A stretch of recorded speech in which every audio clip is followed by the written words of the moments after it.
There is a sound that revolutions make when the world isn't watching. It is not the sound of speeches from podiums. It is not the sound of diplomats signing agreements in air-conditioned rooms. It is the sound of citizens gathering at roundabouts in Ouagadougou at 5 p.m. and staying until 5 a.m. the next morning, sharing tea, sharing food, watching, waiting, protecting.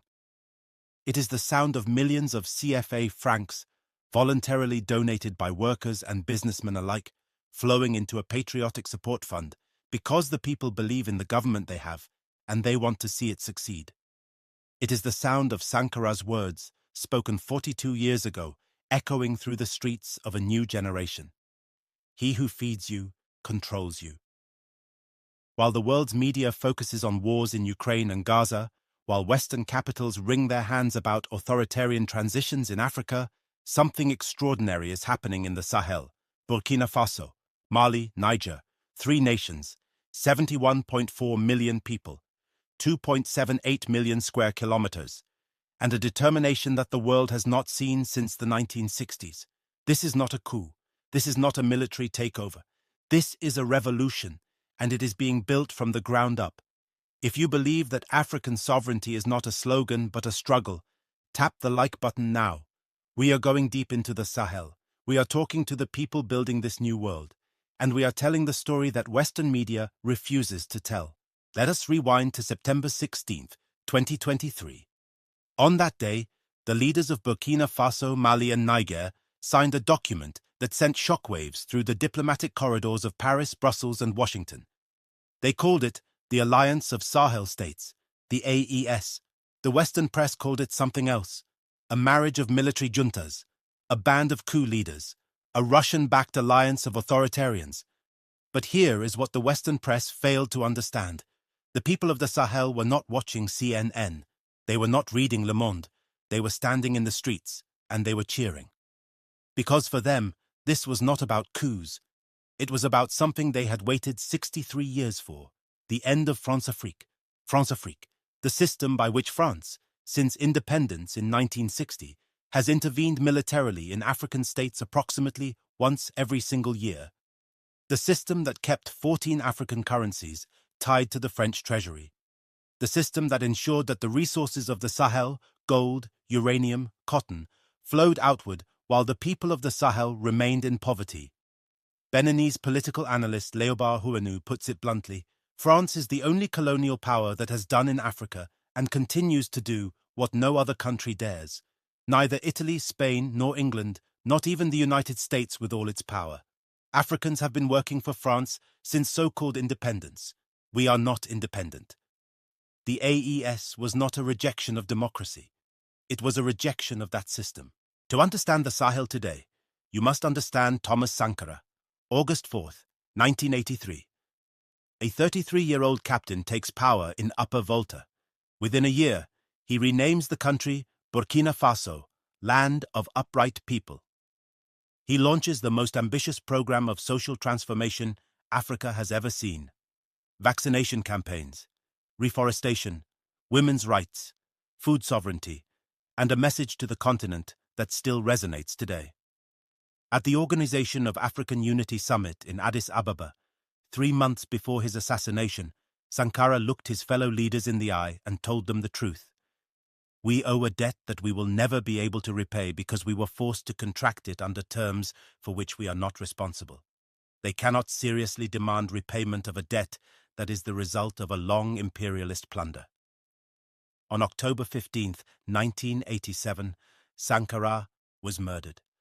Along with 12 of his companions, the world looked away. His killer, Blaise Compaoré, ruled Burkina Faso for 27 years with the support of France. For decades, Sankara's revolution was reduced to T-shirts and murals.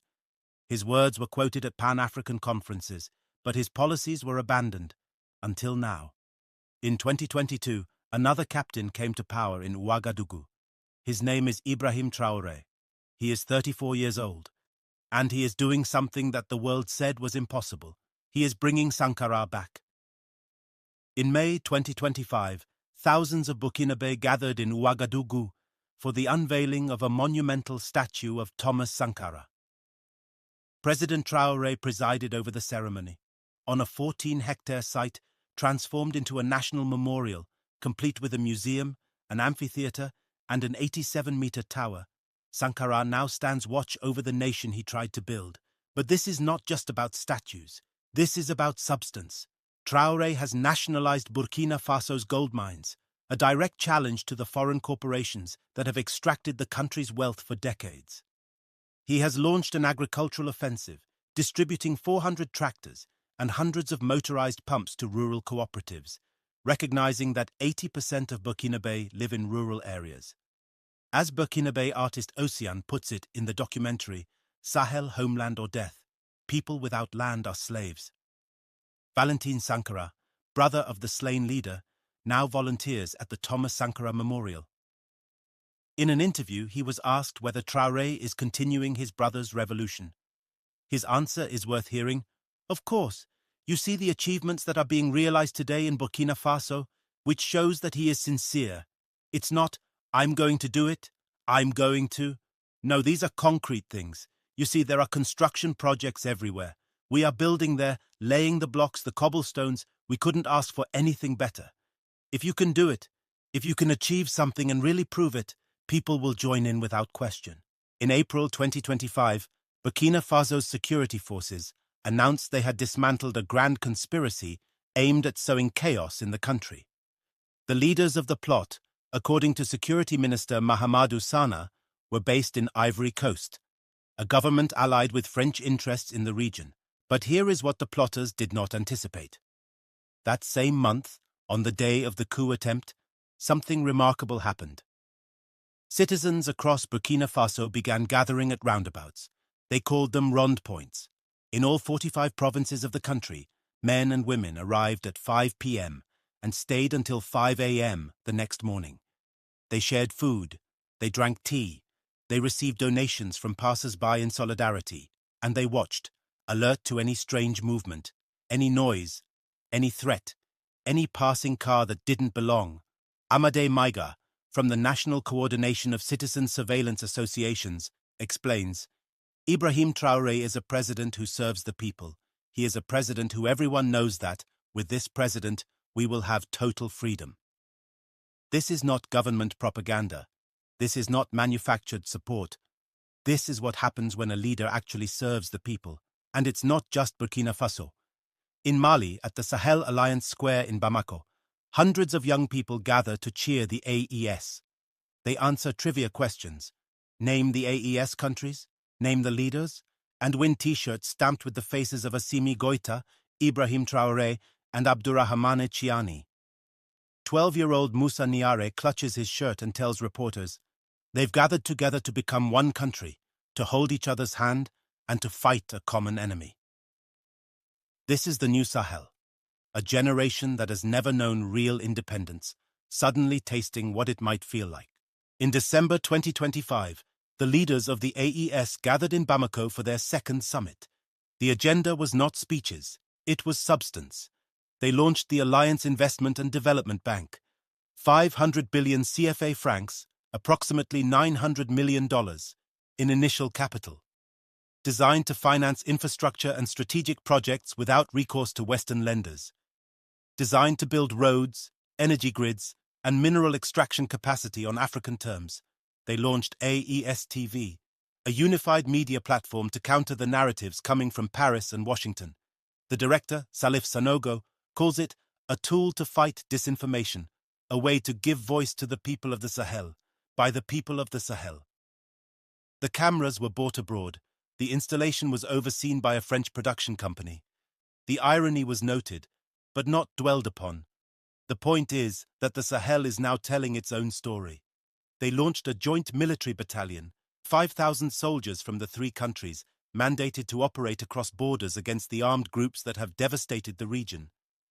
Traoré, named the new head of the alliance, announced large-scale joint operations in the coming days. General Chiani of Niger put it simply, "We have put an end to all occupation forces in our countries. No country or interest group will decide for our countries anymore." Let us be clear about what this means. By December 2023, French troops had been expelled from all three AES countries. At its peak, France had more than 5,000 soldiers stationed in Mali alone. Now, there are none. The United States, too, withdrew its forces from Niger last year, abandoning the largest drone base in Africa. But here is the paradox. The AES leaders are not isolationists. They are not rejecting all foreign partnerships. They are simply choosing their partners. Russia is now present in the region. Africa Corps, the Kremlin-controlled paramilitary group, operates in Mali and has a smaller presence in Burkina Faso and Niger. Turkey supplies drones. China delivers weapons. Critics call this trading one master for another, but the AES leaders see it differently. Luc Damiba, special advisor to Burkina Faso's prime minister, puts it this way. We are mature enough to do business with whomever we want. We are sovereign. Analyst Rida Liamuri offers a more nuanced view. Russia, he notes, is less likely to interfere in domestic politics. Western partners, by contrast, often condition their interventions on democratic practices aligning with the Western world. The question, of course, is whether the Russian presence will actually improve security. Since Russian forces arrived in Mali, the security situation has worsened in some areas. JNIM, the Al-Qaeda affiliate, has expanded into southern and western Mali. Attacks continue almost daily. The tri-border region remains volatile. As analyst Ulf Lacing observes, since the Russians arrived in Mali, the security situation has worsened because they don't distinguish between fighters and civilians. Human rights reports have accused Russian forces of grave abuses. The AES's Joint Military Battalion confirmed that foreign forces alone cannot solve the problem. The answer ultimately must be African. But security is only half the battle. The other half is economic. The AES countries are landlocked. They depend on transit corridors through coastal states: Senegal, Ivory Coast, Benin, Togo. Those corridors can be blocked. They have been blocked. In September 2025, JNIM began blockading roads around Bamako, targeting fuel tankers from Senegal and Ivory Coast. Goods became scarce. Prices rose.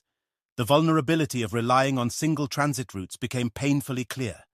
This is why the AES Investment Bank matters. This is why the agricultural offensive matters. This is why the push for food sovereignty matters.